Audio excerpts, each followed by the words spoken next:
Harus dipahami lah, kan pasti JPU nolak lah. Kalau diiyakan semua ya berarti Amar bebas. Itu kan tugasnya JPU menuntut, tugas pengacara melakukan pembelaan, tapi tetap koridor hukum kan gitu. Ya kalau dia menolak ya nanti kan kita ada hak juga untuk nama duplik. Karena replik jaksa tentang pledoi kita, jadi dia tanggapi di situ, dia bantah kan gitu. Nanti juga kita dikasih kesempatan 1 minggu itu untuk mengajukan duplik. Nah duplik itulah nanti ya juga akan kita tanggapi penolakan jaksa itu dengan alat bukti juga dan dasar hukumnya. Bang, terkait dengan bahasa singkatan dari ikan dan sayur yang tadi JPU katakan bahwa membenarkan itu bukan bisnis pala, dalam arti narkoba, seperti apa nih Bang? Ya, kalau Sandi ini yang tahu, yang punya itu kan Sandi itu kan cuma intelijen. Kalau orang sipil nggak tahu saya itu Sandi itu. Karena yang pakai Sandi itu kan intelijen.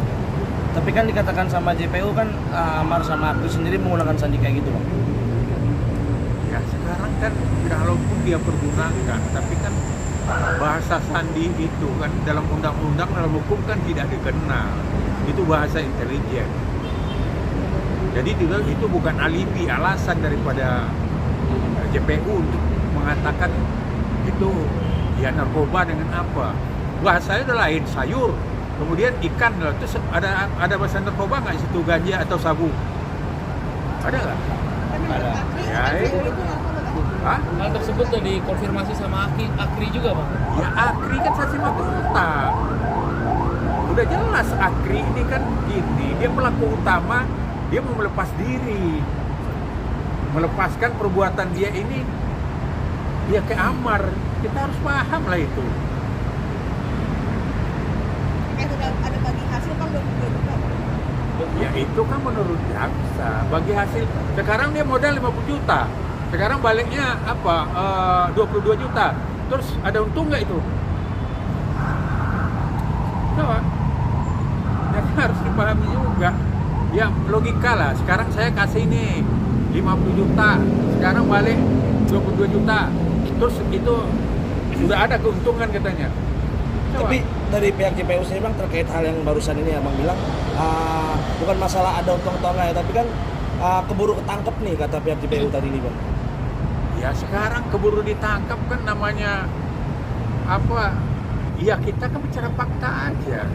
Faktanya dalam persidangan ada buktinya pembalian modal Amar itu 20 juta. Nah dikatakan bahwa dia menikmati untung. Lucu dong. Dalam bisnis tiba-tiba belum ada kembali modal, terus modal yang dikembali itu untung. Ya inilah yang kita tengok, kita nilai itu fakta yang diungkap jaksa itu ya error lah menurut kami kan gitu. Tapi Bang, artinya benar ada bisnis yang dijalankan Amar? Ya kan sesuai dengan kita kan bisnisnya ada, tapi kan bisnis menurut dia kan ya kebun pala di kampungnya, itu kan sesuai dengan waktu kita pledoi itu. Kalau kaitan dengan ikan dan sayur sendiri Bang, kalau kebun pala ikan dan sayur? Ya nggak tahu lah, ya itu Sandi kan. Sandi itu ditanya ke orang yang memberikan Sandi itu. Karena saya kan menengok, ya Sandi itu sebenarnya tidak bisa dikatakan sebagai alat bukti. Karena itu kan bahasa intelijen, yang punya sandi-sandi itu kan bahasa intelijen. Dari Amar itu yang terlihat lebih kurus dan mungkin diikuti lebih fresh mungkin seperti apa dia udah siap untuk menghadapi nanti putusan minggu ke depannya. Ya mungkin dia makin rapi, mungkin dia kritikan dari wartawan juga supaya dia rapi karena dia artis gitu. Bang, terkait dengan asesmen, apakah ada dugaan jaksa membuat menjadi lama Bang? Apa yang terlambat mungkin Bang? Ya kalau menurut saya ya itu kan asesmen udah 1 bulan lebih. Terus ya eksekutornya Pak Jaksa ya tahu sendiri aja lah. Karena eksekutor kan jaksa bukan pengacara. Ya tanyakan ke jaksanya sendiri tadi. Kenapa udah 1,5 bulan ini belum dilaksanakan? Padahal perintah loh. Perintah itu kan sama dengan kasus Peggy. Begitu diperintah malamnya langsung keluar. Ya kan? Nah, berarti siapa? Berarti polisi dalam hal ini penyidik menghormati, dia laksanakan perintah hakim. Karena itu undang-undang. Nah sekarang kan udah 1,5 bulan. Baru diajukan sama dia tanggal 17 Juli. Nah, berarti kan udah hampir 1 bulan baru diajukan ke BNNP. Padahal seharusnya begitu ada surat penetapan dari pengadilan itu, harusnya dia kan langsung melaksanakan seperti kasusnya Peggy. So, emang ada dokumen apa yang bisa memperlama asesmen Ahmad Doni sendiri, Bang? Ya, kalau kita nggak ada dokumennya ya dari koordinasi keluarga ke BNNP itu ada formulir yang harus diisi oleh pihak kejaksaan dengan kop suratnya. Nah itu kan belum dilakukan. Nah bagus saja perintah hakim tadi kan, kalau nggak bisa ya didatangkan BNNP-nya ke sini biar ditanya apa kendalanya. Tapi pihak dari Anda mau laksanakan apa tidak, gitu aja. Tapi pihak dari JPU sendiri tadi bilang sudah menyuratkan, tapi belum ada balasan dari pihak BNNP-nya sendiri, Bang. Loh harusnya bukan ke kita dong ditanya. Tanya, dia kan institusi. Dan anggota tim BNNP itu ada salah satu jaksa. Kalau kita ini pengacara nggak ada di situ. Nah kan terbalik. Orang dia ada di situ, kenapa dia nggak tanya kepada orang dia sendiri? Ibaratnya rumahnya sendiri di situ kan, karena ada perwakilan jaksa di situ. Jadi sangat aneh kalau dia nanya ke kita. Kita ini membantu loh sifatnya. Kita ini kan membantu jaksa sebagai eksekutor. Alhamdulillah kita udah bantu. Untuk menegaskan kecewa masih sama penolakan dari hari ini. Hah? Nah, apa sendiri kecewa nggak sama penolakan dari hari ini? Ya pasti kecewa lah. Ini kan udah hampir satu 1,5 bulan sejak penetapan itu belum dilaksanakan, udah hampir keputusan loh.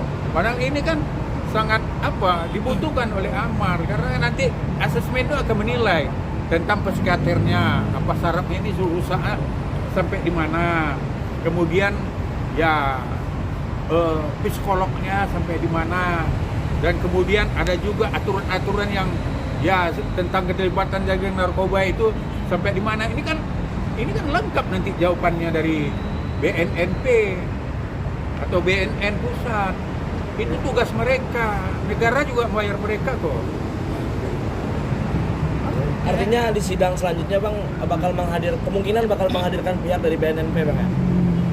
Ya seperti tadi kan rekan-rekan tahu bahasanya hakim, ya kan? Kalau seandainya tidak ada jawaban resmi dari BNNP ya minta dihadirkan BNNP di persidangan supaya terang benderang kasus ini. Karena lex spesialis ini sama dengan kasus korupsi ya. Kalau ada hasil audit BPKP atau BPK, ya kan nggak bisa orang dijadikan tersangka. Itu bedanya. Ini bukan pidana umum, lex spesialis, penanganan juga humanis, bukan kejahatan ini. Ini bukan penjahat besar. Ini kan Amar ini kan udah jelas kecanduan, udah yang ketiga kalinya kan. Itu kenapa kita bisa asesmen DAT dan mendis itu, gunanya itu.